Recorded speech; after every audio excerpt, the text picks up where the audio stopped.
Shalom saudaraku, selamat pagi, selamat hari Minggu. Kita akan bersama-sama beribadah karena kita tahu kalau kita ada hari ini semua hanya karena kemurahan Tuhan.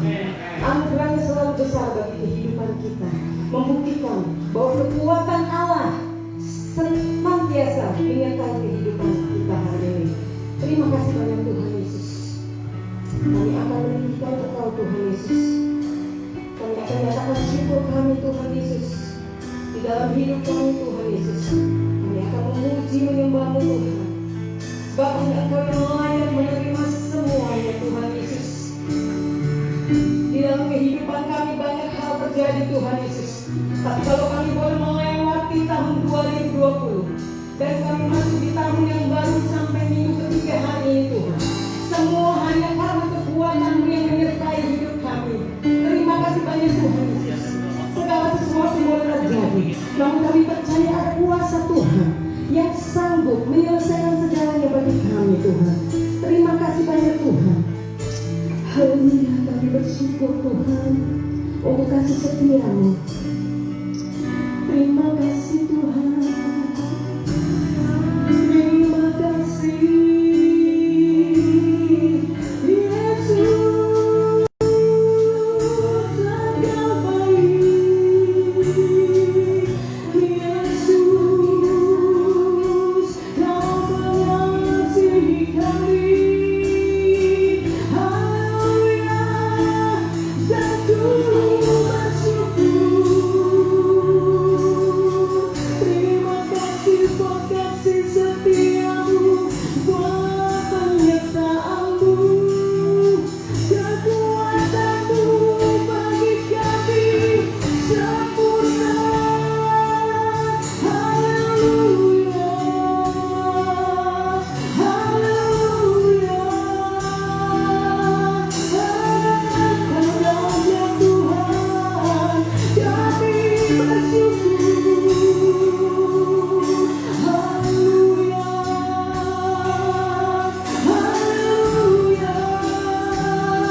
Kristus, sumber kekuatan bagi hidup kami. Kami siap melompat dan bernyanyi. Kami siap bertepuk tangan untuk keagungan-Mu Tuhan. Di dalam nama Tuhan Yesus Kristus, semua yang siap memuji Tuhan, sama-sama kita katakan amin.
sanggup memberikan jalan yang baru bagi setiap kami untuk keluar dari setiap persoalan kami. Engkau dahsyat Tuhan Yesus. Kebenaran Tuhan menguatkan hati kami. Kebenaran firman Tuhan sanggup membangun iman kami lebih kokoh lagi Tuhan. Saat ini Tuhan kami memuji Engkau firman yang hidup. Kami percaya janji-Mu di saat kami memuji dan menyembah-Mu. Kuasa bekerja karena Engkau yang tanpa batas, yang tak terselami cara-Mu bekerja bagi kami, akan mengerjakan segalanya bagi kami Tuhan. Alasan kami datang di tempat ini Tuhan, kami ingin meninggikan Engkau Allah pemelihara hidup kami. Dan kalau kami ada sampai hari ini, semua membuktikan kuasa dan kekuatan-Mu itu. Terima kasih banyak Tuhan Yesus. Sungguh Engkau tahu tak ada yang tersembunyi, lebih dari kata Kau mampu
dan selamanya kami akan tetap bergantung kepada-Mu.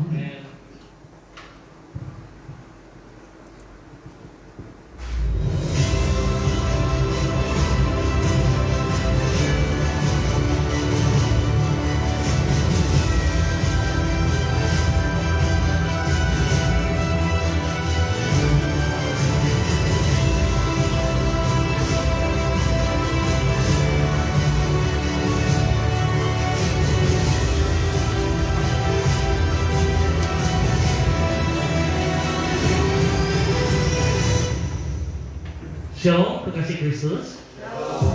Sangat senang dan berbahagia bisa berjumpa kembali lagi dengan kekasih Kristus pada pagi hari ini.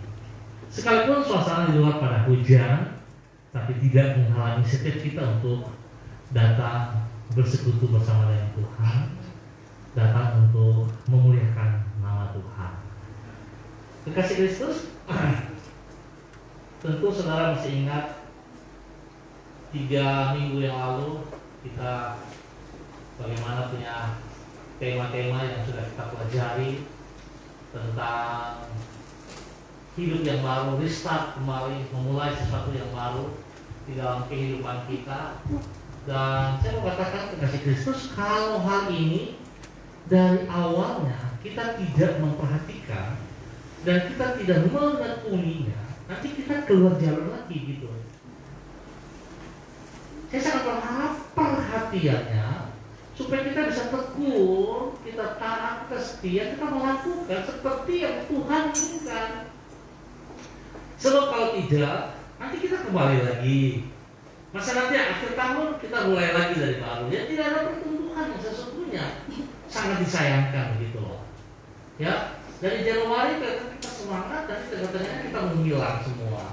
Lalu kemudian mulai Desember, kalau kita mulai satu komitmen baru lagi, mulai kita mulai berjanji lagi buat tahun depan kita akan buat yang baik, buat yang benar. Tapi nanti sama lagi seperti itu. Masa kehidupan kita seperti itu dari waktu ke waktu? Harus kita punya satu komitmen yang jelas. Kita harus punya satu perjuangan yang jelas. Kita harus berani bayar harga. Sehingga apa yang kita janjikan untuk Tuhan, ingat, janjinya untuk Tuhan, bukan untuk manusia. Bahwa tahun ini kita harus mengalami kenaikan, kita harus mengalami next level. Artinya kita harus mengalami kemenangan dari waktu ke waktu. Nah, hal itu akan terjadi jika kita bukan orang lain.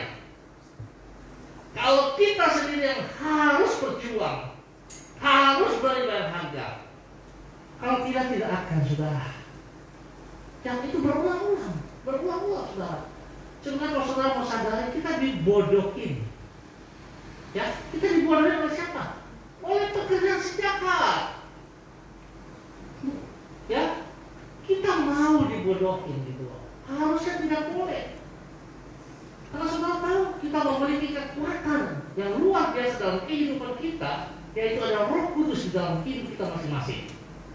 Bagaimana kita manfaatkan? Ini sangat penting, kekasih Kristus. Ya, saya coba mengingatkan kita kembali. Ya, yang 1 Januari kita belajar tentang Yesaya 43 ayat 13 sampai dengan 19. 3 poin yang sudah kita bahas. Direction, memandang ke arah yang benar. Di sini yang saya meminta supaya saudara-saudara memperhatikan hal ini. Dari awal tahun kita harus punya pandangan yang benar ke depan. Ya, memandang cara pandang kita yang benar. Bukan asal jadi, bukan ikut-ikutan. Bukan sekedar nanti kalau orang menasehati, orang tegur, baru kita mau melakukannya. Bukan. Tapi kesadaran kita. Ini sangat penting. Ya, kesadaran kita, cara pandang. Yang kedua yaitu perception, memandang dengan wawasan yang benar. Wawasan yang benar. Cara pandang kita. Jangan ikut kata orang, tapi cobalah ikut kata firman Tuhan. Dan ikut kata firman Tuhan. Dan bukan kata orang, tapi kata firman Tuhan. Itu yang menjadi dasar pegangan kita. Dan yang ketiga, attitude, memandang dengan sikap yang benar. Sikap, Kalau ini arah yang benar, wawasan, dan ini sikap pribadi kita, bukan orang lain. Ya, sikap pribadi kita. Lalu kemudian kita masuk pada new creation, ciptaan yang baru, yaitu pada tanggal 3 Januari dari 2 Korintus 5 ayat 17 sampai 18. Di sana telah kita pelajari hidup sebagai ciptaan baru. Anda siapa? Ciptaan baru. Kita diperbaharui lagi. Maka dikatakan restart. Kembali lagi kita. Nah ini, kalau tahun ini kita mulai restart, nanti tahun depan restart lagi gitu. Harusnya kan tidak, saudaraku. Kalau saudara ciptaan baru, hiduplah di dalam ciptaan baru itu. Bukan kembali kepada masa lalu. Kalau saudara kembali ke masa lalu, saudara juga tidak punya apa-apa. Saudara tidak bisa juga kembali kepada masa lalu. Ya, yang kita melihat perubahan terjadi itu di depan, saudara. Jadi bukan kembali. Lalu kemudian hidup dalam relasi yang baru, hubungan yang intim dengan Tuhan. Dikasih itu saya mau katakan jujur, relasi dengan Tuhan itu nggak mudah. Ya, enggak mudah. Saudara bisa berjanji, oh besok pagi saya mau bangun, saya mau berdoa, saya mau menyembah Tuhan, besok pagi saudara molor. Ya, diingatkan mungkin pasal itu jam weker apa semua udah bunyi berulang-ulang, saudara pura-pura tidak tahu. Karena saudara lebih menginginkan, menikmatikan apa? Dagingmu. Ya, saudara tidak peduli. Padahal ini sangat penting, saudara. Relasi dengan Tuhan itu penting. Banyak alasan yang kita buat. Banyak alasan. Saya begini, saya begitu, saya begini, saya begitu. Ya. Sehingga akhirnya relasi dengan Tuhan hilang. Kalau saudara ciptaan baru, saudara punya relasi, maka saudara akan mengerti tujuan yang baru itu. Apa yang harus saudara lakukan di dalam manusia baru. Ya. Jadi manusia baru bukan manusia yang ikut-ikut rame. Tapi saudara mengerti tujuannya sebagai ciptaan baru. Harus pahami hal itu. Ya. Kalau kita mengerti tujuan manusia baru kita, maka saya sangat percaya kita akan memiliki sukacita. Kita akan bekerja dengan sukacita. Kita akan bekerja dengan kemenangan dari waktu ke waktu. Ya. Tapi kalau kita tidak memahami yang ini, ya kita kerja semeralukan. Pikiran kita jadi berantakan. Pikiran kita cuma hasilnya duit. Keuntungan. Itu yang kita pikirkan, saudaraku. Bukan tujuan yang mulia. Bukan berarti bahwa kita tidak perlu, kita perlu, tapi kita harus tahu manusia baru kita diciptakan untuk apa? Tujuannya untuk apa? Untuk memuliakan Tuhan, bukan untuk diri kita, saudaraku. Lalu kemudian pada minggu berikut, a new direction, arah yang baru, tanggal 10 Januari kembali disampaikan oleh hambanya Pak Jeffrey dari 2 Korintus 5 ayat 13, 3 poin yang kita telah pelajari. Hidup dengan tujuan yang baru. Saudara lihat, tujuan yang baru ini masih terus diangkat di sini. Hidup di dalam tujuan. Bagian dari kita hidup di dalamnya. Jadi bukan kita perintahkan orang lain, tapi kita tidak mau hidup di dalamnya. Bukan kita memperkatakan itu kepada orang, tapi kita tidak melakukannya. Tujuan. Kalau saudara terlibat dalam pelayanan, tujuannya siapa? Untuk melayani siapa? Dirimu? Atau melayani siapa? Kita harus paham hal ini. Saudara, pelayanan itu kan selalu saya ingatkan, selalu saya bilang, pelayanan itu bukan di dalam gereja saja kan? Dimanapun, kapanpun saudara sedang melayani. Makanya di dalam Kolose 3 ayat 23 berkata, apapun juga yang kamu lakukan, lakukanlah itu seperti untuk Tuhan. Artinya saya diajarkan kepada kita segala sesuatu yang kita kerjakan, kita harus sadari semuanya untuk Tuhan, bukan untuk diri kita. Jadi kalau saudara dalam pekerjaan, saudara hitung-hitungan, berarti saudara masih memikirkan untuk dirimu, bukan untuk Tuhan, saudara. Lagi senang saya bekerja, lagi senang saya melayani. Tapi kalau tidak, saya tidak mau. Sebuah kekeliruan yang harusnya kita rubah. Ya, tahun yang baru harusnya kita sudah berubah, saudara. Ya, saya minggu kemarin saya bilang Pak Jeffrey, khotbah pakai masker. Dan dalam hati saya sendiri, saya juga bisa tidak kan? Susah loh. Betul ya, kerja kali itu sudah tahan langsung buka. Padahal itu punya kuncian bukan kekuatan Tuhan. Betul ya? Oh gitu. Iya. Saya dikasih sebuah hikmat gitu. Kita pakai itu gak enak loh. Benar. Tapi di sini kita mau belajar mengandalkan kekuatan Tuhan. Bukan aku yang berdiri berkhotbah, tapi Tuhan. Bukan aku yang bisa menyampaikan isi hati Tuhan, tapi Tuhan gitu. Aku cuma alat gitu. Semua kita pelayan hanya alat, bukan kita.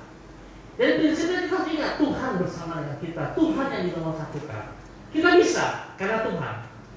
Kita bisa main gitar, bisa main bass, main drum dan sebagainya karena Tuhan, bukan karena kita. Nah oleh sebab itu dalam setiap pekerjaan yang kita lakukan selalu kita ingat karena siapa? Tuhan, bukan kita. Kalau saudara menyadari akan hal ini, saudara, saya percaya saudara memiliki kekuatan yang luar biasa. Kekuatan yang Tuhan berikan. Sebab kalau saudara tidak bisa melewati hari ini, saudara tidak mengandalkan Tuhan, saudara tidak bisa merasakan kekuatan Tuhan itu, saudara. Bisa paham? Waktu kemarin saya disuruh ikut kegiatan di Aston. Begitu saya keluar, saya pakai masker, saya punya anak-anak bilang, Papa, sekali-kali tidak boleh lepas masker. Saya bilang, kau macam terlalu Papa saja ini. Setengah mati, sudah pakai ini kacamata, baru dia wapu-wapu lagi. Iya kan? Kan saya mau coba untuk belajar. Kan bukan kekuatan Tuhan. Jadi sama kegiatan, di sana saya pakai masker terus. Tahan, nah, bisa juga loh. Pulang sampai masa-masa pas hujan lagi masih bisa pakai masker. Sampai sini saya bawa masker, sudah selesai loh. Tapi saya mempelajari bahwa kalau kita sungguh-sungguh bergantung kepada Tuhan, ingat, sungguh-sungguh bergantung kepada Tuhan, Tuhan tidak diam, saudara. Seringkali kita hanya setengah-setengah gitu loh. Kita bergantung kepada Tuhan, tapi pikiran kita main. Saya harus begini, saya harus begini. Sepertinya kita mau menolong Tuhan. Ini satu kesalahan. Kalau bergantung, berharap sepenuhnya kepada Tuhan, tidak boleh memakai logika kita, tidak boleh memakai kekuatan kita. Harus sungguh-sungguh melihat dengan iman. Nah, bicara iman itu susah lagi nanti. Ya, oke, saya tidak bicara iman hari ini. Tapi kira-kira seperti itu, saudara. Ya, tujuan baru. Tujuan untuk apa ini? Menyenangkan hati Tuhan. Kalau tujuan yang baru itu menyenangkan hati Tuhan, bukan menyenangkan diri kita, saudara. Ya, saudara kalau lakukan yang sungguh-sungguh, selalu saya ajarkan. Selalu saya ingatkan kepada Ibu Rida. Kalau Ibu Rida hati sungguh-sungguh, Ibu Rida berdiri di sini. Ibu Rida begitu katakan shalom, hadirat Tuhan akan dinikmati oleh banyak orang. Saya tidak bilang, kalau Ibu Rida di depan Ibu Rida, wah kelihatannya hebat. Enggak, saya tidak pernah katakan itu kepada Ibu Rida. Betul ya? Soalnya saya bilang, Ibu Rida kalau Ibu Rida sungguh-sungguh, begitu Ibu Rida katakan shalom, hadirat Tuhan akan dinikmati oleh jemaat. Itu yang kita perlu, saudara. Jadi bukan kekuatan kita, tapi bagaimana bagian kita untuk bisa menghadirkan kehadiran Tuhan di tempat ini. Itu bisa terjadi kalau saudara serius, saudara sungguh-sungguh, saudara mengerti tujuan pelayananmu. Tapi kalau dia tidak bisa, saudara. Biar saudara mau pakai semua talenta skill yang Tuhan percayakan kepada saudara, tidak bisa menyenangkan hati Tuhan. Saudara lihat Daud, dia setiap hari hanya mengembalakan kambing domba 2-3 ekor. Tapi dia nggak peduli dengan 2-3 ekor yang ditertawai, dia nggak peduli. Dia harus bayar berharga. Setiap hari dia setia mengembalakan kambing 2-3 ekor, tetapi dia terus juga memuliakan Tuhan dari kehidupan pekerjaannya. Harus menghadapi tantangan, menghadapi singa-singa yang berusaha menerkam kambing dombanya itu, tapi dia hadapi semua. Kenapa? Ada kekuatan spesial yang dia berikan, yang Tuhan berikan kepada dia. Makanya Tuhan sangat senang sama Daud. Karena hidupnya setiap hari memuliakan Tuhan, menyenangkan Tuhan. Ayo, bagaimana saudara dan saya? Harusnya tahun ini kita restart. Kita mulai sesuatu yang baru. Ayo, awal tahun ini bukan menunggu. Sekarang. Sekarang ini kita sudah mulai melakukannya. Bukan nanti dulu. Saya ada waktu. Nanti dulu kalau saya lagi senang-senang baru. Atau nanti dulu kalau saya punya masalah, kalau saya mau berburu, jangan seperti itulah. Ya, jangan seperti itu, saudara. Tapi mulai sekarang dari 3. Oh, sorry. Hidup dengan tujuan menjadi berkat bagi apa? Ini kemarin Pak JT katakan ini hukum kasih yang kedua, kan? Pertama, kasihlah sesama manusia. Yang kedua, kasihlah Tuhan Allahmu dengan segenap hati. Yang kedua, kasihlah sesamamu manusia. Menjadi berkat. Menjadi berkat. Jadi bukan berdiri kita, saudaraku. Kita punya bagian itu Tuhan sudah sediakan. Tapi bagaimana berkat-berkat yang Tuhan percayakan kepada saudara? Saudara bisa menjadi berkat atau tidak? Bicara berkat jangan pikir duit ya. Selalu saya ingatkan itu, jangan pikir duit. Tapi hidupmu bisa jadi berkat enggak? Bagaimana saudara bisa membagikan kasih karunia yang ada dalam dirimu kepada setiap orang yang saudara jumpai? Dalam ketemu dengan orang, saya nggak enak lah. Nanti dalam saya seperti ibu pendeta, nanti dalam saya seperti bapak pendeta. Ya jangan seperti itu. Itu intimidasi dari iblis. Supaya saudara tidak bisa menyatakan kasih Kristus. Ada 2 hal di situ terjadi, saudara. Kalau saudara harusnya bisa menyampaikan kasih Kristus kepada orang, saudara tidak melakukannya, maka saudara akan jauh dari Tuhan. Ya? Yang kedua, iblis dekat dengan saudara. Kenapa? Sebab saudara melakukan perintah dia.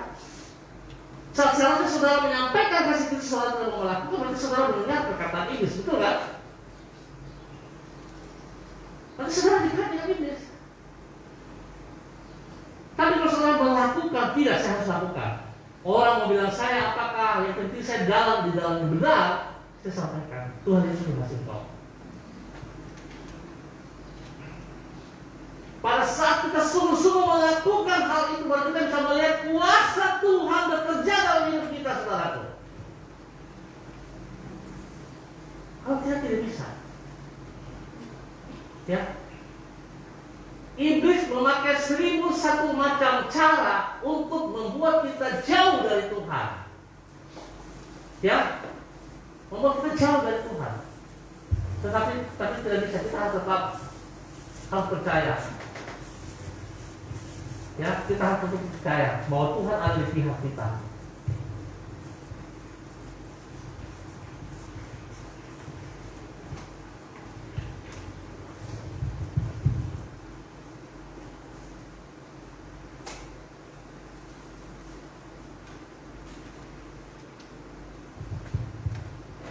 Jadi 3 poin ini yang kita pelajari. Tujuan yang baru, menyenangkan hati Tuhan, dan berkat bagi sesama. Saudara lakukan apa enggak? Saudara melakukannya atau tidak? Sebab setiap firman Tuhan yang kita pelajari, kalau kita hanya mendengar dan kita tinggalkan, ya percuma gitu loh. Ya, tindakan kita melakukannya itu yang perlu, saudara. Bukan hanya kita sekadar mendengar, tapi tidak melakukan, percuma. Ya, percuma. Saudara, saya mau katakan keadaan kondisi seperti ini sudah terjadi pada zamannya Yesus bersama dengan murid-muridnya. Kita bisa melihat beberapa murid yang hanya mendengar tapi tidak melakukannya. Di sana ada Yudas Iskariot, ya, di sana ada Petrus, Di sana ada saudara-saudara Yohanes dan siapa yang tawar menawar. Orang tuanya ikut campur. Nanti Yesus kalau engkau di atas, engkau jangan lupa kasih mereka posisi yang bagus. Hanya mendengar tapi tidak melakukan. Petrus bisa menyangkal Yesus 3 kali. Yudas bisa jual Yesus. Kenapa? Karena hanya mendengar, tidak melakukannya. Demikian juga dengan kita, saudara. Kalau kita datang hari Minggu, kita datang mau memuji Tuhan, memuliakan Tuhan, ya, kita mau bersekutu, menyembah Dia, tapi kita hanya datang sekedar saja. Apa kulit-kulit saja yang kita buat, penampilan saja, hati kita nggak ada untuk Tuhan. Sayang pengorbanan kita yang tidak pada tempatnya. Ingat, pengorbanan kita yang bukan pada tempatnya. Orang dunia lebih baik perbuatan itu daripada kita, saudara. Mereka akan berbuat lebih baik daripada kita. Kalau sistemnya dunia, mereka lebih baik daripada kita. Tapi Tuhan mau hati kita yang sesungguhnya. Kita milik Dia. Saudara dan saya sudah dibayar lunas. Kita milik Dia. Oleh sebab itu betapa pentingnya kita lakukan yang benar di mata Tuhan. Ya, bukan sekedar. Selanjutnya pada hari ini kita bicara tentang a new perception. Persepsi yang baru. Ada 3 poin yang kita pelajari pada hari ini. Persepsi akan mempengaruhi motivasi dalam hidup kita. Persepsi akan mempengaruhi tata nilai dalam hidup kita, dan persepsi akan mempengaruhi tujuan dari hidup kita. Perhatikan baik-baik. Tujuan ini utama, ya. Tujuan baru, ya. Tujuan untuk menyalakan itu tujuan yang kita perhatikan baik-baik. Tujuan dari hidup kita apa? Yang kita akan baca bersama-sama dari 2 Korintus 5 ayat 14 sampai dengan 15.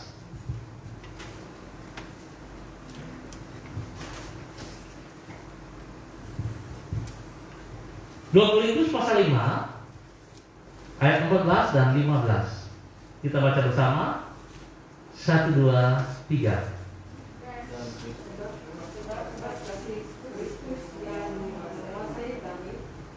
Ulangi. 1, 2, 3. Sebab kasih Kristus yang menguasai kami, karena kami telah mengerti bahwa jika satu orang sedang mengikuti semua orang, maka mereka semua sudah mati. Dan Kristus telah mati semua orang, supaya mereka yang hidup tidak lagi hidup untuk dirinya sendiri, tetapi untuk Dia yang telah mati dan telah membangkitkan untuk mereka. Sebab kasih Kristus yang menguasai kami, karena kami telah mengerti bahwa jika satu orang sudah mati untuk semua orang, maka mereka semua sudah mati. Ayat 15. Dan Kristus telah mati untuk semua orang, supaya mereka yang hidup tidak lagi hidup untuk dirinya sendiri, tetapi untuk Dia yang telah mati dan telah dibangkitkan untuk mereka. Persepsi yang baru. Persepsi atau wawasan, saudaraku, atau cara pandang kita terhadap Tuhan, diri kita, dan juga terhadap dunia di sekitar kita. Itu seperti apa? Ya, itu yang akan menentukan masa depan kita kekasih Kristus. Sehingga disinilah pentingnya kita harus memiliki persepsi yang benar. Persepsi yang berdasarkan firman Tuhan.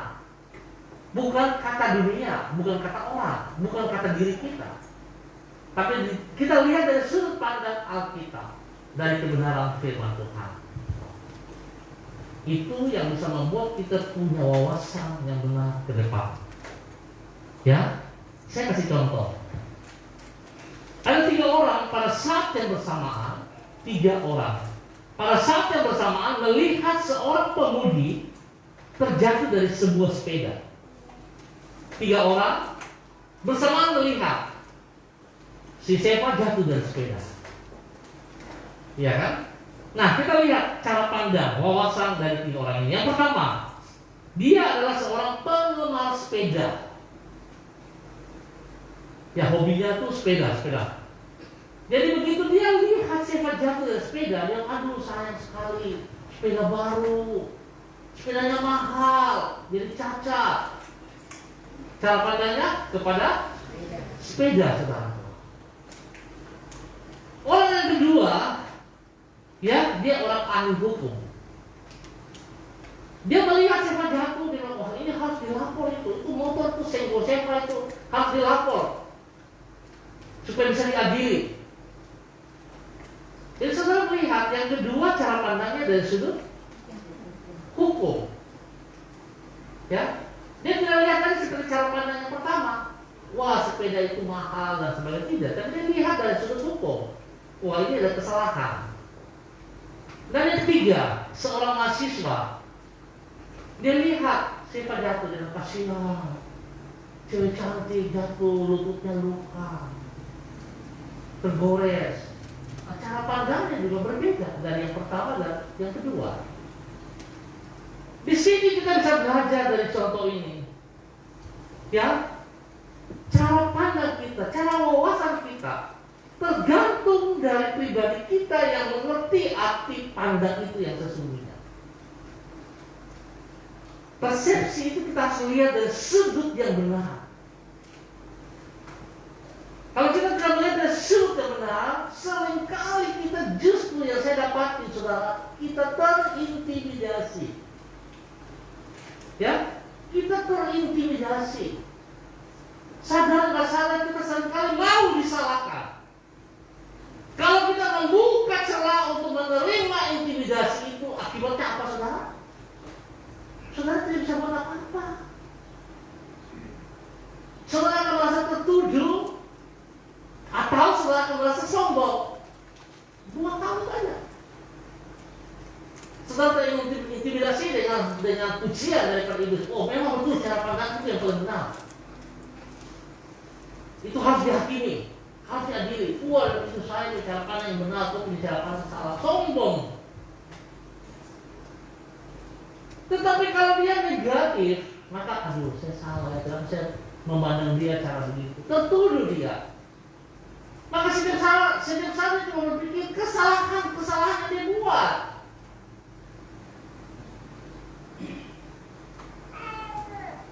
Jadi betapa pentingnya, saudara, kita melihat persepsi yang baru itu seperti apa dalam kehidupan kita. Ya, persepsi yang baru dalam kehidupan kita.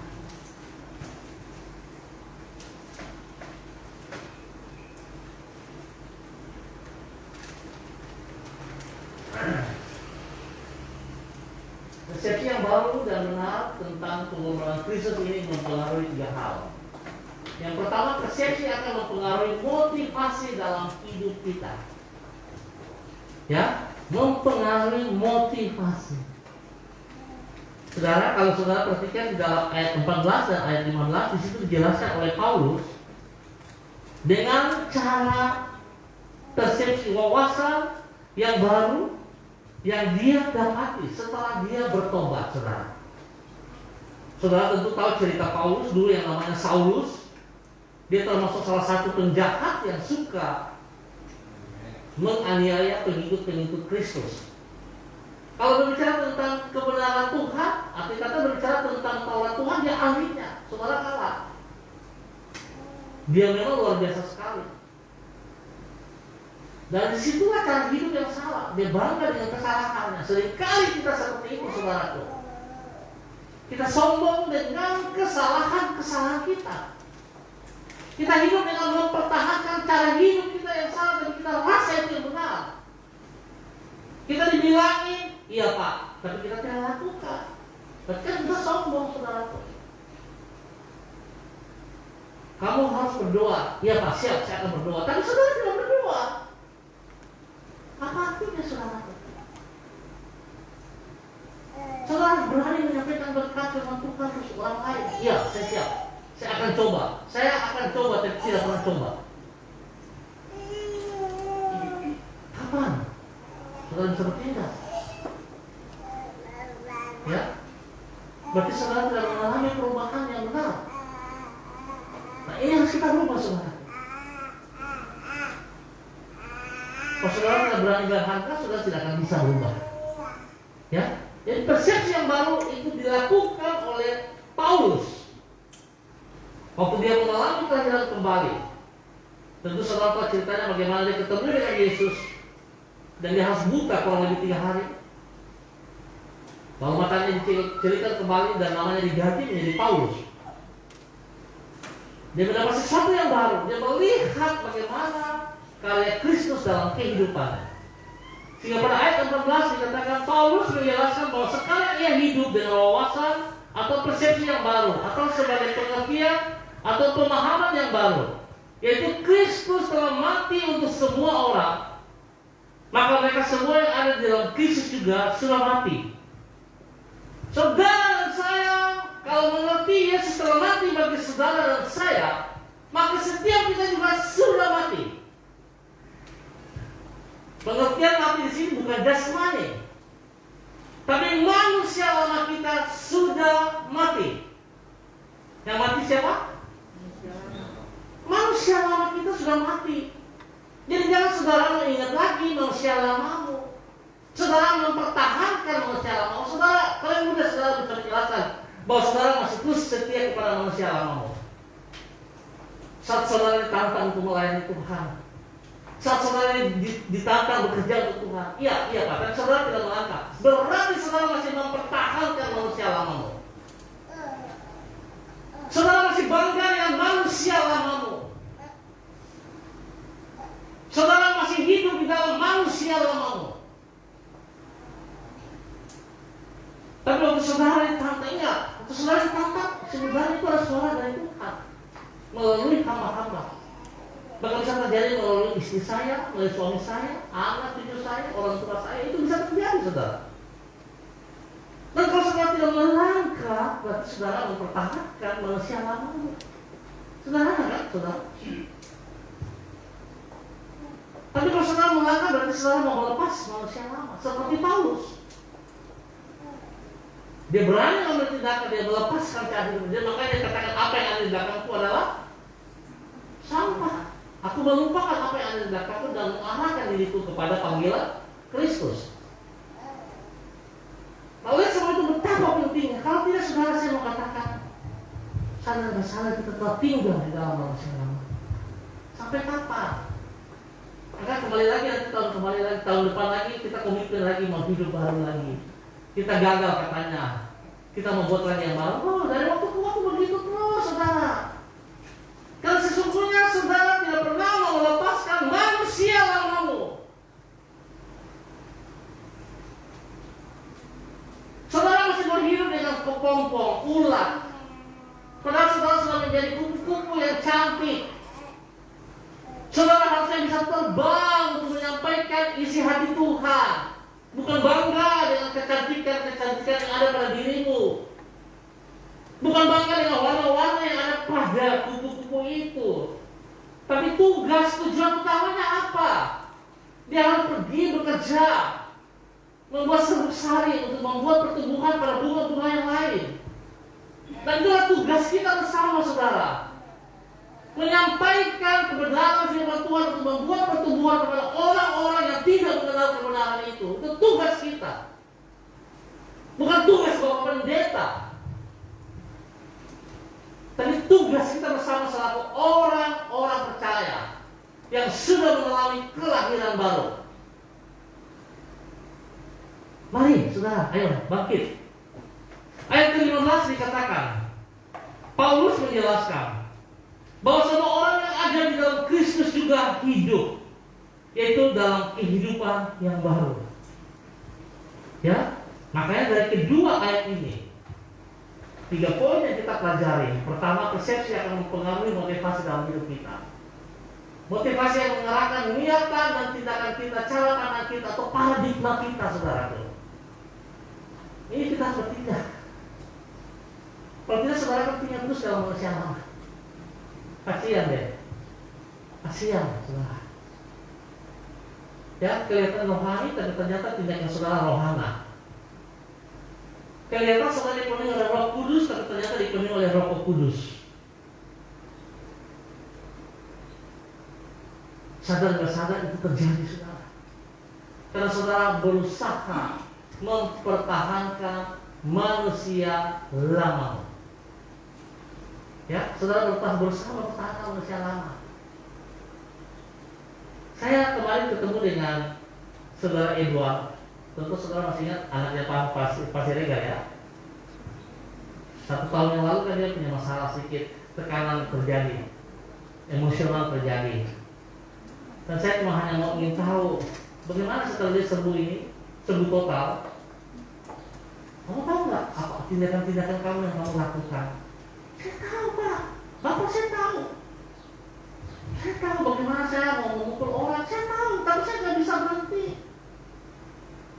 Gerakan saya tuh spontan gitu, saya tahu. Kalau saya mulai terus ikutin Mas, kenapa sih bisa begitu? Yang saya temukan hanya sebuah celah, intimidasi yang datang kepada dia. Bahwa kamu tidak bisa berhasil, kamu orang yang gagal, kamu orang yang tidak bisa buat apa-apa. Kenapa dia buka celah? Karena dia melihat kakaknya pintar, kakaknya berhasil, dia sedikit gagal sedikit di dalam kuliahnya, bukan gagal sebenarnya. Cuma kalau celah sudah terbuka, maka itu intimidasi menuding dia. Saudara, kalau saudara punya sakit hati, kebencian, saudara tidak mau melepas, itu adalah sebuah celah yang akan mencelakakan saudara. Ya, kondisi itu akan membuat saudara jauh dari Tuhan, bukan dekat. Sekalipun saudara kelihatannya sibuk melayani Tuhan, tetapi itu celah sedang membuat saudara sebenarnya jauh dari Tuhan. Kalau saudara melayani, kalau saudara benci orang, apakah saudara mengasihi Tuhan? Kalau saudara melayani, kalau saudara tidak taat kepada firman Tuhan, apakah saudara melayani Tuhan? Ya, apakah itu? Tidak, saudara. Karena ini celah-celah yang saudara buka. Bagaimana untuk menutup celah? Bertobat. 1 Yohanes 1 ayat 9, datang kepada Tuhan, maka dia setia dan adil, dia mengampuni saudara dan saya. Kalau saat kita bertobat, kita mengakui kesalahan-kesalahan kita, itu celah tertutup kembali. Saudara mengerti firman Tuhan dan saudara tidak mau melakukannya, berarti saudara hidup mempertahankan manusia lamamu. Ingat itu baik-baik. Saya pikir tahun 21 ini orang bilang tahun tantangan, banyak masalah, tapi itu tergantung dari kita.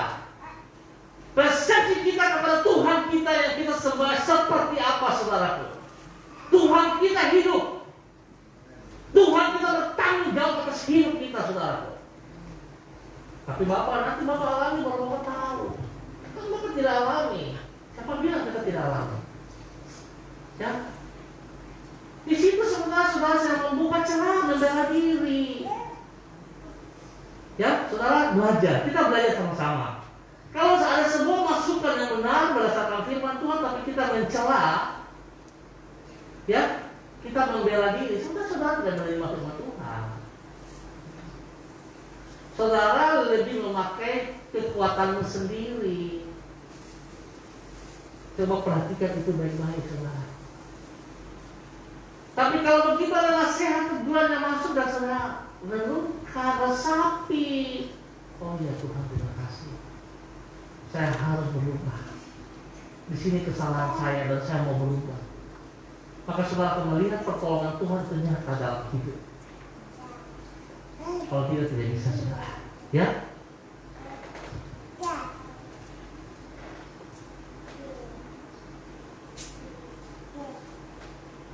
Sehingga saudara melihat semua kegiatan-kegiatan yang dilakukan oleh Paulus, motivasinya adalah karena kasih Kristus. Dia telah mati karena kasih Kristus. Yesus mati bagi saudara dan saya karena kasih, saudara. Bukan karena kita baik, ya, bukan supaya Yesus dipuji, tidak, saudara, karena kasih.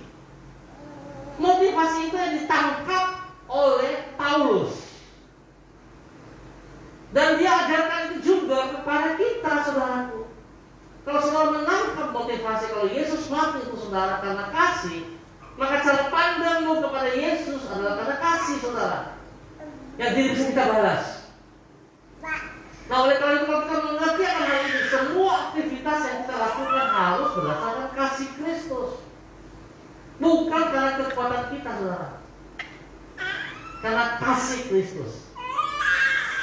Ya, bicara kasih ini susah, kasih agape ya, bukan kasih eros. Saudara lihat, semua yang Paulus lakukan terdorong oleh atau termotivasi oleh kasih Kristus, persepsi yang baru telah mengubah motivasi dalam hidupnya. Yang kedua, saudara, persepsi akan mempengaruhi tata nilai dalam hidup kita. Tata nilai. Bagaimana kita bisa menilai sesuatu? Bagaimana kita bisa membedakan antara yang sangat bernilai, yang kurang bernilai, dan sama sekali tidak bernilai? Ya, saya kasih contoh. Ada orang-orang tertentu kekayaan lebih bernilai daripada kejujuran, sehingga dalam kehidupan hari-hari, dalam pekerjaan hari-hari, yang penting dia bisa mendapat keuntungan sebesar-besarnya dengan cara apapun, dia anggap itu halal. Ya, tapi ada orang yang nggak bisa. Dia tahu kalau dia mendapat berkat ini curang, dia tidak mau lakukan. Dari kedua orang ini kita bisa melihat dari sudut pandang tata nilai. Kalau saudara pengen Kristus tapi saudara tidak melakukan apa yang Tuhan inginkan dalam kehidupan, berarti saudara hanya mementingkan dirimu sendiri. Tata nilai itu melihat kepada egois, kepentingan kita sendiri, kepada keuntungan kita sendiri. Tapi kalau saudara mengerti bahwa saudara hidup dan saudara harus menyenangkan hati Tuhan, saudara harus menomorsatukan Tuhan dalam kehidupanmu lebih daripada setiap berkat yang saudara terima. Tata nilaimu sangat mahal. Saudara tahu yang benar, Tuhan yang dinomorsatukan. Bukan berarti bahwa kita tidak perlu berkat. Saudara, berkat selalu saya bilang bonus. Saudara percayalah, bonus pasti itu datang untuk saudara. Jerih payahmu tidak akan membuat saudara berhasil, saudara. Ya, jerih payahmu tidak akan menambahkan kekayaan, saudara. Tapi kalau saudara paham, saudara menyenangkan Tuhan, hal-hal yang tidak kita mengerti, yang tersembunyi, yang tertutup, Tuhan singkapkan kepada kita, saudara. Ya, Tuhan bukakan. Tuhan bukakan, saudara. Mari kita buktikan. Kalau saudara mau lihat kekuatan Tuhan bekerja, saudara buktikan. Makanya saya selalu bilang, kalau firman Tuhan saudara dengar, lakukan, bahwa saudara bisa melihat bukti. Tapi kalau saudara cuma dengar terus lupakan, ya tidak akan pernah terjadi dalam kehidupan kita. Kekuatan Tuhan, kuasa Tuhan itu dinyatakan dalam hidup kita tidak akan ada. Ya.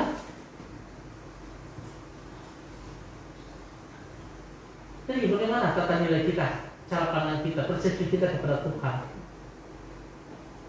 Ya. Kalau saudara melihat bahwa Yesus telah mati bagi saudara karena kasih, maka saudara tidak akan egois. Yang saudara tidak akan egois. Apapun yang saudara lakukan, saudara selalu ingat Tuhan. Ingat Tuhan. Kalau orang bilang, oh terlalu alim, terlalu sok suci, biarin. Karena memang hidup kita ke arahnya ke sana, saudara. Hidup kita setelah dimenangkan, setelah dibuat menjadi manusia baru, tujuan hidup kita menjadi serupa, kembali kepada ciptaan Tuhan yang semula, yang tadinya gambarnya rusak.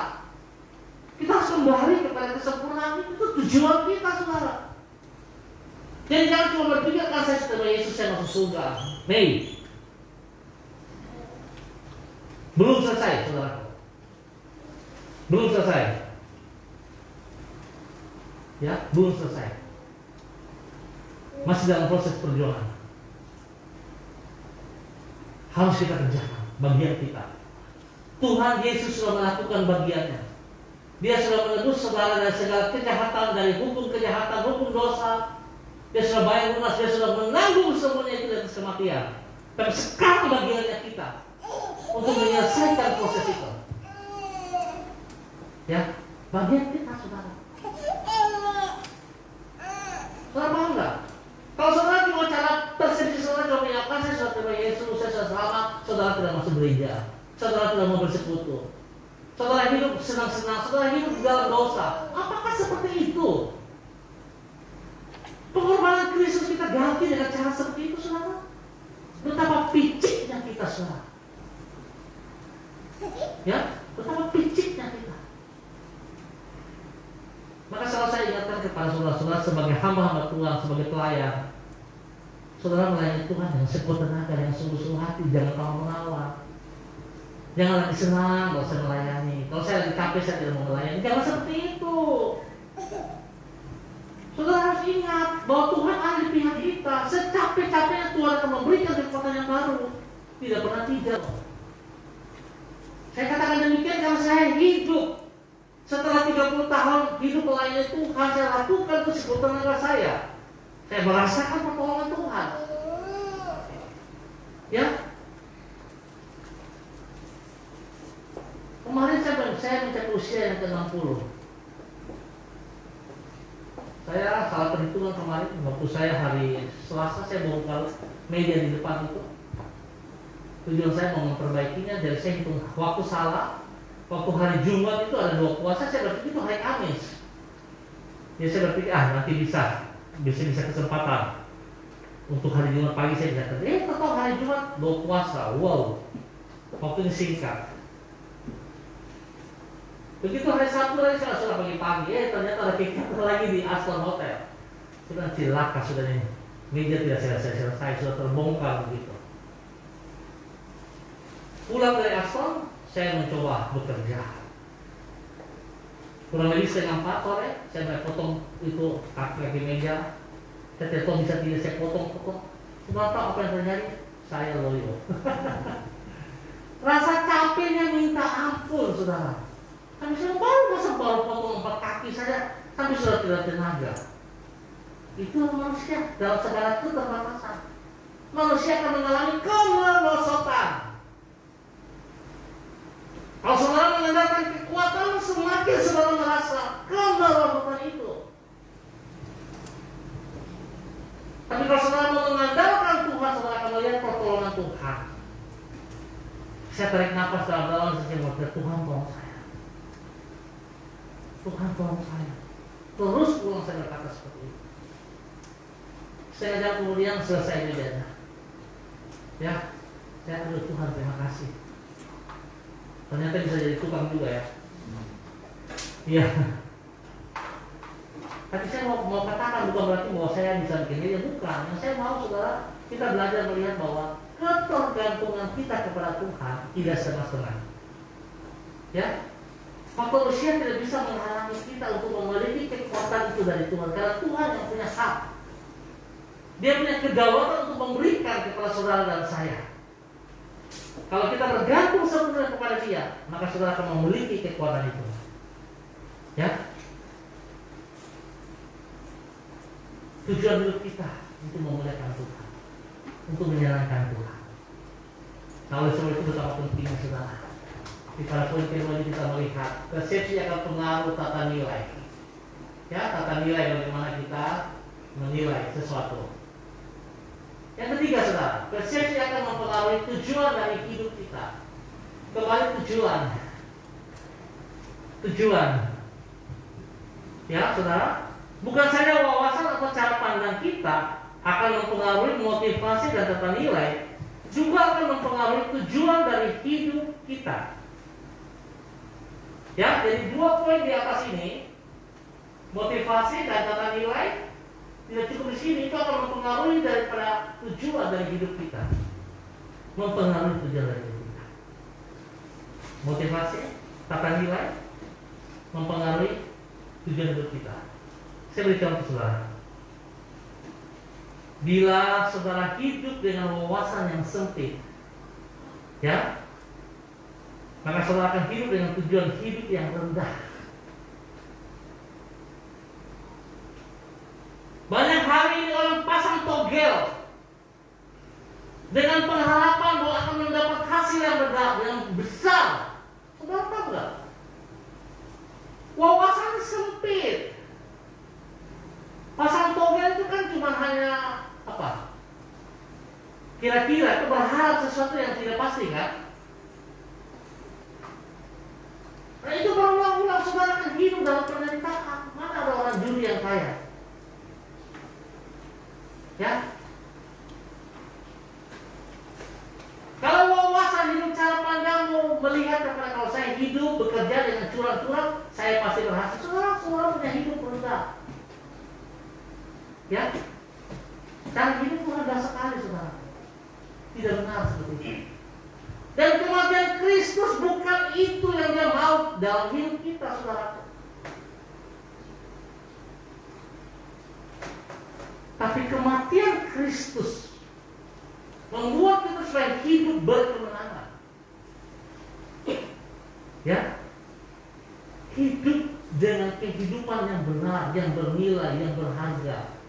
Bukan dengan hidup yang memiliki kerendahan, bukan seperti itu. Ini harus kita perhatikan, saudara. Ya, jadi poin yang ketiga, persepsi mempengaruhi tujuan.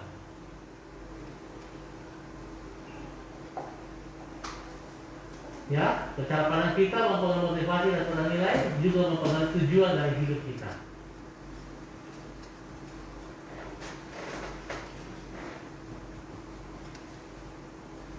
Dan tujuan hidup kita yang baru, saudara, adalah untuk menyenangkan hati Tuhan. Tujuan kita apa, saudara? Menyenangkan hati. Saudara yang tahu, saya nggak bisa tahu. Ya, saudara yang tahu. Saya kemarin sangat diberkati oleh firman Tuhan yang disampaikan oleh Pak J pada doa puasa. Beliau mengangkat dari Yohanes pasal 15. Ayat 7 dan 8. Di situ berbicara tentang ranting harus melekat kepada pohon baru bisa menghasilkan buah. Buah yang diminta adalah buah yang ketetapannya tetap. Ya, bukan asal buah, tapi buah yang tetap. Pada ayat 8. Nah, saudara perhatikan baik-baik. Ada satu kata pada ayat yang ke-14, ayat ke-7, maaf. Di sini dikatakan, jika engkau tinggal di dalam aku dan aku tinggal di dalam engkau, mintalah. Nah, saudara perhatikan baik-baik, kata mintalah ini perkataan siapa? Perkataan Tuhan Yesus. Dan seringkali kita membaca firman Tuhan, kita akan mencari hal-hal seperti itu. Mintalah. Tujuannya apa? Untuk siapa? Untuk Tuhan? Untuk diri sendiri kan? Itu yang kita pegang kan, saudara. Saudara akan ngotot, kan firman Tuhan bilang mintalah. Tapi bagian saudara tinggal dalam Tuhan ada enggak? Saudara melekat sama Tuhan ada enggak? Karena saya bilang kalau pagi-pagi saudara punya waktu menyembah Tuhan ada tidak? Molor. Bangun pagi ada ibadah pagi ada enggak? Coba. Tapi saudara ngotot mau minta, kan Tuhan bilang minta, tapi saudara punya bagian saudara tidak lakukan. Bagaimana saudara bisa menghasilkan buah? Dan ini dipakai iblis, saudaraku. Dia mencuri berkat-berkat Tuhan dan dia balik kata seperti dia yang memberkati dengan cara kelihatan saudara diberkati, tapi saudara jauh dari Tuhan, bukan dekat dari Tuhan. Padahal saudara tahu, saudara diberkati Tuhan, semuanya saudara punya persoalan rumah tangga. Tiba-tiba rumah tanggamu dipulihkan. Saudara saya mau katakan itu belum selesai. Tapi saudara sudah senang, saudara sudah bangga. Kalau dulu kami ribut-ribut, sekarang sudah damai-damai. Saya mau katakan belum selesai.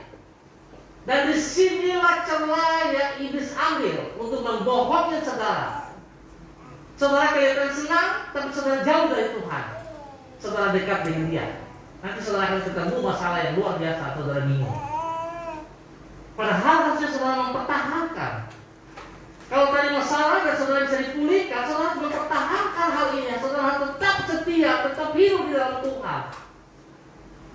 setiap persoalan yang rumit masih talingkan, kemarin Pak Jenny bilang kayak nyelon itu talingkan, itu akan terbuka sampai kepada tujuan akhirnya, saudara. Tapi kalau tidak, saudara akan menyesal. Nah, saya sangat berharap firman Tuhan yang saudara dengar pada saat sedang itu memberkati, jangan terlena, saudara. Ya, jangan terlena. Kalau dulu saya hidup tidak mewah, kalau dulu saya hidup susah, hari ini saya hidup baik, diberkati, saya mau apa, saudara jangan terlena dengan hal-hal seperti itu. Betul, itu kelihatan dari Tuhan bakat. Tapi kenyataannya seringkali kalau kita sudah terlalu jauh, bukan dari Tuhan lagi, saudara. Itu pekerjaan-pekerjaan yang dicuri oleh iblis dan diputar balik fakta seperti dari Tuhan. Tapi yang terjadi, saudara, kalau saudara benar berkat itu dari Tuhan, hidupmu harus dekat dengan Tuhan, betul ya? Tapi kalau hidupmu jauh dari Tuhan, masa dari Tuhan berkat begitu? Berarti Tuhan jahat toh? Tuhan jahat tidak? Kalau bagi saya Tuhan jahat. Tuhan berkati kita tapi kita jauh dari Dia. Berarti jahat kan? Halo? Buat apa kita terima berkat Tuhan tapi kita jauh dari Dia? Ayo. Untuk apa, saudara?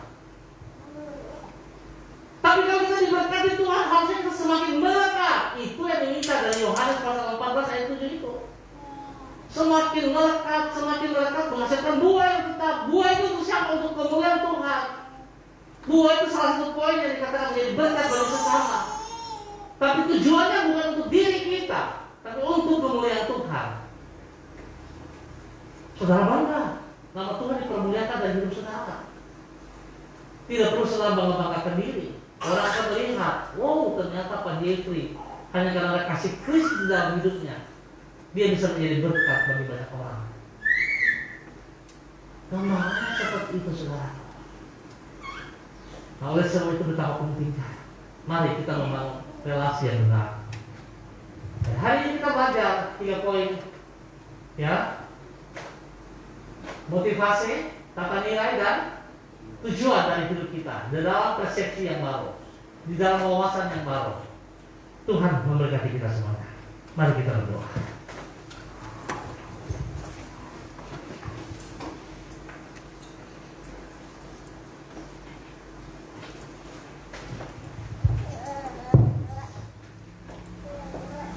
Kami mengucap syukur dan terima kasih Bapa di dalam nama Tuhan Yesus Kristus.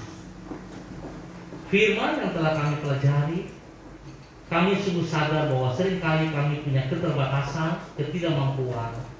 Oleh sebab itu kami pada saat ini memohon belas kasihan-Mu ya Bapa. Mohon belas kasihan-Mu ya Bapa.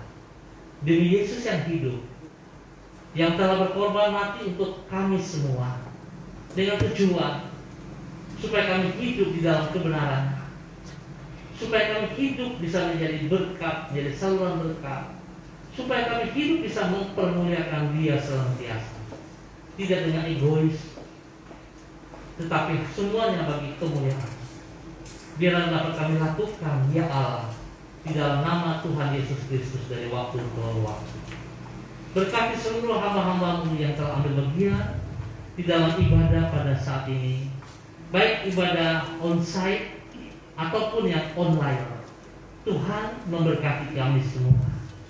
Ya Tuhan, setelah kami belajar mendengar firman Tuhan, tolong kami untuk tidak ada alasan lagi untuk tidak ambil bagian di dalam persekutuan-persekutuan ibadah, di dalam membayar harga untuk melakukan yang terbaik bagi hormat kemuliaan. Sebab seringkali kami membenarkan diri kami dari persepsi kami, dan sesungguhnya kami tidak memiliki nilai yang berarti ya Tuhan. Karena kalau hanya kami egois, kami hanya mau datang ibadah dengan kesenangan kami dan sudut pandang kami, maka sesungguhnya kami egois ya Tuhan. Kami melakukan pekerjaan-pekerjaan kami yang hanya untuk memberikan keuntungan kepada kami, yang hanya menyenangkan perbuatan-perbuatan kami semata. Ya Tuhan, ampuni kami. Biarlah segala sesuatu yang kami kerjakan, dimanapun kami berada, kapanpun, kami melakukan semuanya itu hanya untuk kemuliaan-Mu ya Allah. sehingga kami akan melihat kemuliaan Tuhan itu ada dalam hidup kami masing-masing. Di dalam nama Tuhan Yesus Kristus. Saat ini aku berdoa untuk beberapa saudara-saudara yang kondisi tubuh jasmani sedang terganggu. Hamba berdoa dalam nama Yesus kepada Pak Heri Terdatur dan istri, kepada Pak Agung, Tuhan Jama, kepada orang tua daripada Ibu Vera, Bapak Beratanama di Jakarta, dan semua saudara-saudara dalam kondisi sakit.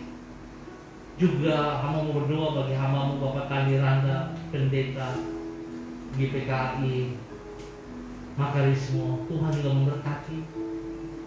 Biarlah pemulihan terus terjadi bagi mereka ya Allah. Kesembuhan turun dan menjadi milik mereka ya Allah di dalam nama Tuhan Yesus Kristus. Dan kalau di antara kami yang hadir pada saat ini dalam keadaan tubuh lemah, kami mohon kasih-Mu turun bagi kami sekarang. Kekuatan baru turun bagi kami. Kesembuhan terjadi bagi kami. Biru Yesus menyembuhkan kami di dalam nama Tuhan Yesus Kristus. Pergumulan-pergumulan yang sedang kami hadapi, kami mau belajar menaruh semuanya ke dalam tangan ya Allah, dan tolong kami untuk sepenuhnya mengandalkan kekuatan-Mu ya Tuhan. Terima kasih Bapak. Kami bersyukur buat kasih setia Tuhan. Kami mengucap syukur buat kebenaran firman Tuhan. Kami berdoa memberkati bangsa negara kami, memberkati tanah Papua, memberkati kota Manokwari, bahkan memberkati lingkungan kami, Jalan Selayu, Sangin dan sekitarnya. Biar setiap orang yang ada di wilayah ini, setiap lutut bertekuk lutut dan setiap tidak mengaku Yesus Kristus adalah Tuhan, kebenaran dinyatakan. Setiap roh jahat yang mengikat anak-anak muda kami, anak-anak remaja kami dengan pekerjaan-pekerjaan si jahat oleh roh-roh narkoba, roh-roh lempos, roh-roh mabok-mabokan, roh-roh pemberontakan, roh-roh togel-togel, roh-roh pencurian, pembunuhan, persinahan. Kami ikat dan patahkan, kami hancurkan semua strategi itu di dalam nama Tuhan Yesus Kristus. Dan kami rebut mereka, tubuh jiwa mereka, kami rebut kembali untuk kerajaan surga di dalam nama Tuhan Yesus Kristus. Kami sepakat, kami sehati menanam kembali, melepaskan kembali kebenaran firman Tuhan, kekuatan Tuhan turun bagi mereka saat ini di dalam nama Tuhan Yesus Kristus. Bapak terima kasih. Kami bersyukur buat pelajaran pada pagi siang hari ini. Di dalam nama Tuhan Yesus Kristus kami bersyukur. Haleluya. Amin.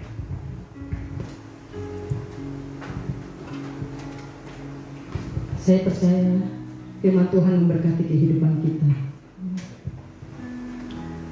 Biarlah lewat kebenaran firman Tuhan, cara pandang hidup kita benar tentang kematian Kristus di kayu salib. Karena hal ini akan mempengaruhi, sanggup memulihkan, mempengaruhi motivasi kita, tata nilai hidup kita, dan tujuan di dalam kehidupan kita.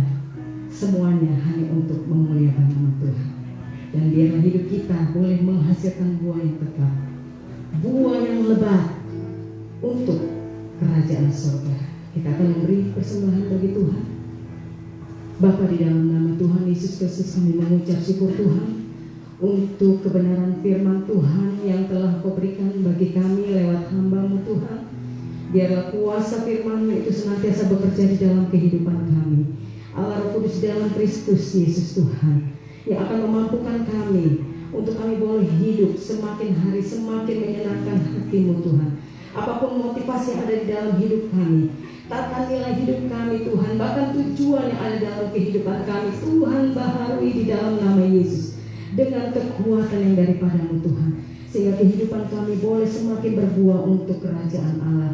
Terima kasih banyak Bapa di dalam surga. Kau memberkati hamba-Mu Tuhan Yesus. Engkau pakai dia lebih lagi di dalam nama Tuhan Yesus Kristus, dan biarlah di dalam setiap pelayanannya kuasa-Mu terus bekerja. Otoritas Tuhan melekat dalam kehidupannya di dalam nama Tuhan Yesus Kristus. Kemanapun Tuhan mengutus hamba untuk melayani-Mu Tuhan, Di sana ada berkat-berkat Tuhan yang tercurah bagi setiap umat Tuhan yang mendengar kebenaran firman-Mu Tuhan.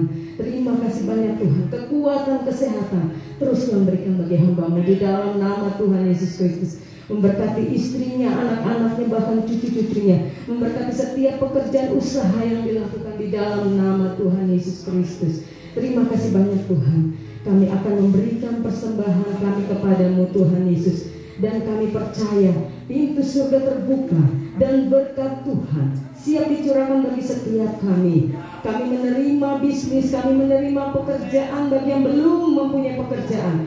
Kami akan menerima sekolah dan kuliah yang terbaik daripadamu Tuhan. Keuntungan, bonus dilipat gandakan. Semua transaksi Tuhan buat berhasil di dalam nama Tuhan Yesus Kristus. Customer lama dan baru Tuhan datangkan bagi setiap kami. Dan semua pembayaran-pembayaran dapat dilunasi. Kami memiliki rumah di bumi dan kami memiliki rumah di surga. Kami menerima hadiah kejutan dan penghargaan dari Tuhan Yesus. Bagi yang belum mempunyai jodoh, Tuhan berikan jodoh yang terbaik bagi setiap mereka. Terima kasih banyak Tuhan. Menjadi keluarga yang harmonis dan tidak ada kemandulan di dalamnya. Semua musim penyakit, musuh penyakit dan kerugian Tuhan halalkan di dalam nama Tuhan Yesus Kristus. Dari kehidupan jemaat-Mu, dari kehidupan keluarga kami di dalam nama Tuhan Yesus Kristus. Ini kami Tuhan siap memberi persembahan untuk kemuliaan nama-Mu di dalam nama Tuhan Yesus Kristus. Haleluya. Amin.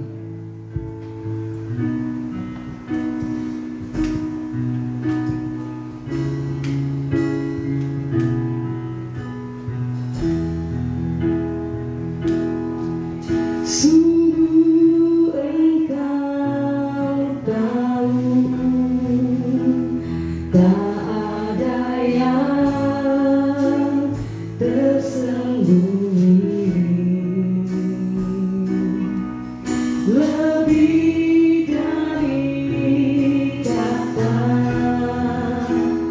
Kau tampung air mataku. Hanya padamu ku berserah, Kau Tuhan penolong hidupku. Siapa semua berdiri di atasku, hanyalah di dalam-Mu Kau setia memulihkanku.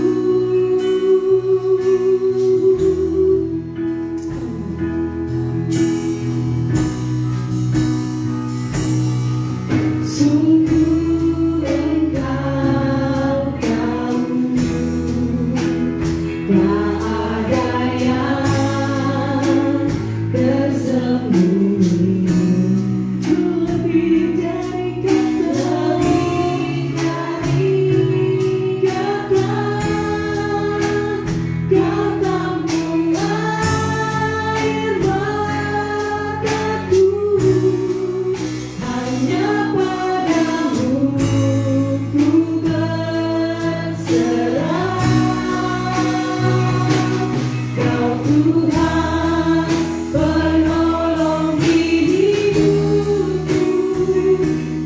Kekuatanku hanyalah di dalam-Mu Kau setia memulihkanku.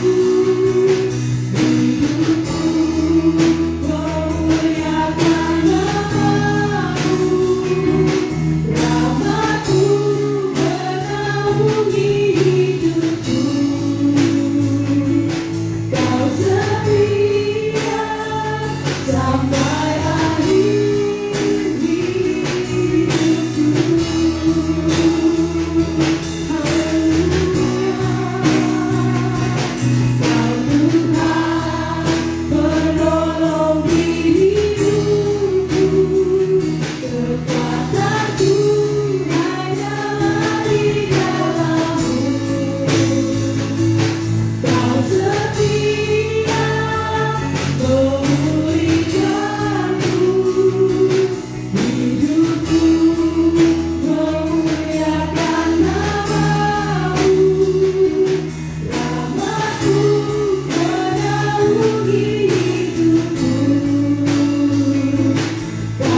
Kau setia sampai akhir hidupku.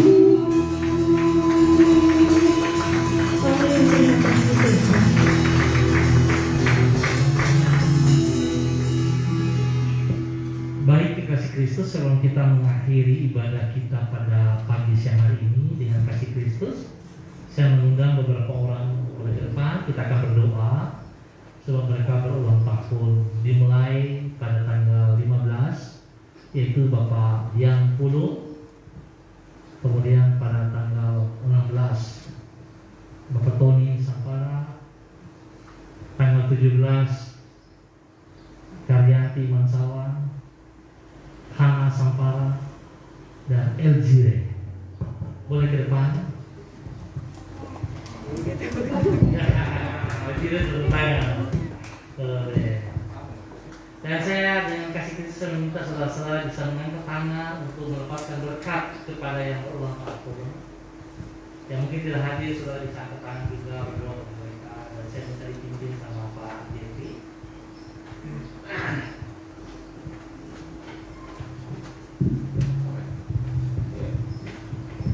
Baik Bapak Ibu, mari kita sama-sama serta kita berdoa. Segala ungkapan syukur kami naikkan kepadamu Tuhan, karena anugerah dan kasih setia pemeliharaanmu Tuhan yang Engkau nyatakan bagi umatmu.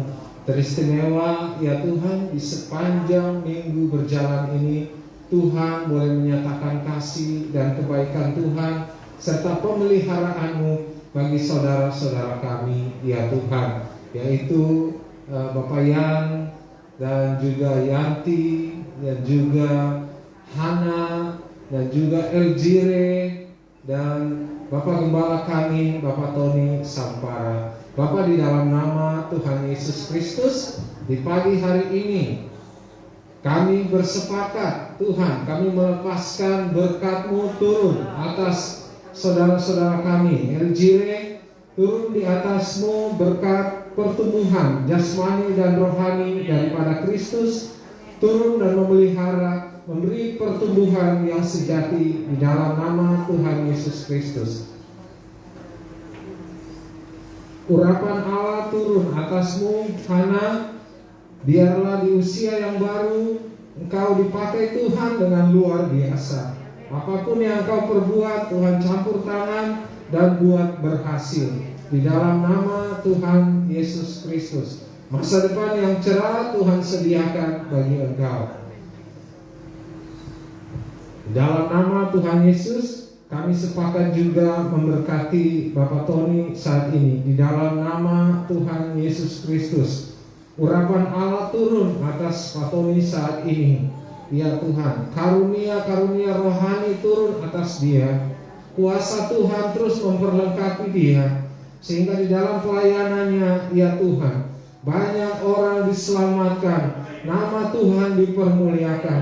Tuhan memberkati dia dengan luar biasa, dan secara rohani maupun jasmani. Tuhan kuatkan tubuhnya, biar di usia yang baru ini dia terus melihat Tuhan berkarya di dalam kehidupannya dan terus menghasilkan buah. Semua itu mempermuliakan nama Tuhan.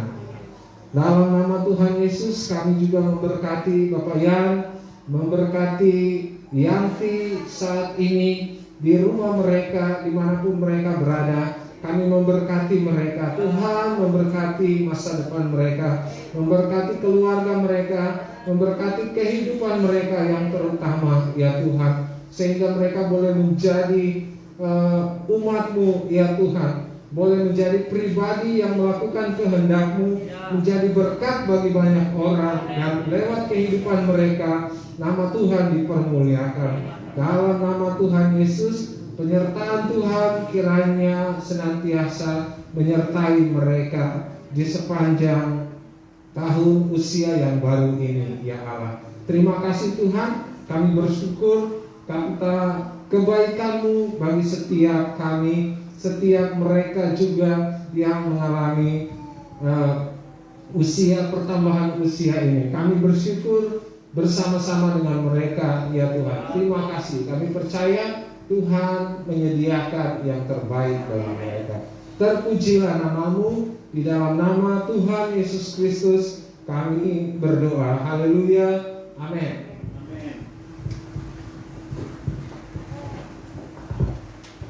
Baik, dikasih Kristus, kita akan mengakhiri ibadah kita pada pagi hari ini. Saya percaya kita semua diberkati oleh Tuhan. Mari kita berdoa. Saat ini hamba berdoa menyerahkan seluruh kehidupan umat Tuhan yang hadir pada saat ini. Menyerahkan Bapak Beni Mansawan, menyerahkan Bapak Roni Kastania, menyerahkan Bapak Yakub Pulo, menyerahkan Bapak Jeffrey Elau, menyerahkan Seth Irwa, menyerahkan Bapak Donald dan keluarga, menyerahkan Yospa, menyerahkan Lydia, Melanie Deborah, Winda, menyerahkan Ibu Rida dan keluarga, menyerahkan Debbie Tua Putimain, menyerahkan Monica, menyerahkan Ibu Dona bersama keluarga, menyerahkan Ibu Lani dan keluarga, menyerahkan Agus, menyerahkan Juani, bahkan menyerahkan Cucu, Elgire, hamba, dan semua kami yang hadir pada saat ini. Hamba berdoa di dalam nama Tuhan Yesus Kristus, biar Tuhan memberkati kami pribadi lepas pribadi, rumah tangga lepas rumah tangga. Biar dalam minggu berjalan kami akan bekerja menyenangkan hati Tuhan dengan persepsi yang baru, di mana kami bisa melihat bahwa Yesus telah mati untuk kami. Maka kami hidup tidak dengan hidup yang lama, tapi kami hidup dengan hidup yang baru, sehingga nama Tuhan dipermuliakan dari kehidupan kami masing-masing di dalam hidup kami hari lepas hari. Terima kasih Bapa, di dalam nama Tuhan Yesus Kristus kami naikkan syukur kami, dan juga untuk seluruh kekasih-kekasih Kristus yang tidak hadir, yang saat ini mengikuti ibadah online dimanapun mereka berada. Hamba juga memberkati mereka, ya Tuhan, buat berhasil juga apa yang dikerjakan oleh tangan-tangan mereka di dalam pekerjaan, di dalam pribadi, rumah tangga, dan pelayan-pelayanan diberkati dalam nama Tuhan Yesus Kristus. Dikasih Kristus, angkat kedua tanganmu dan terimalah berkat Tuhan. Pulanglah dengan sukacita dan membawa berkat yang berlimpah-limpah dari Allah Bapa, dari Tuhan Yesus Kristus yang telah mati bagi kita semua. Dan kekuatan penghiburan dari Allah Roh Kudus turun dan diam selalu di dalam setiap kehidupan kita. Jadilah berkat, jadilah berkat bagi hormat kemuliaan Tuhan Yesus Kristus. Di dalam nama Tuhan Yesus Kristus, semua diberkati, sama-sama katakan amin. Amin. Dengan demikian maka berakhir sudah ibadah raya Gereja Kristen Perjanjian Baru Masa Depan Cerah yang berada di Jalan Selayu, Sanggen selesai. Kita akan berjumpa pada minggu depan dalam waktu yang sama. Sekali lagi, terima kasih atas kebersamaannya. Tuhan Yesus memberkati kita semua. Salam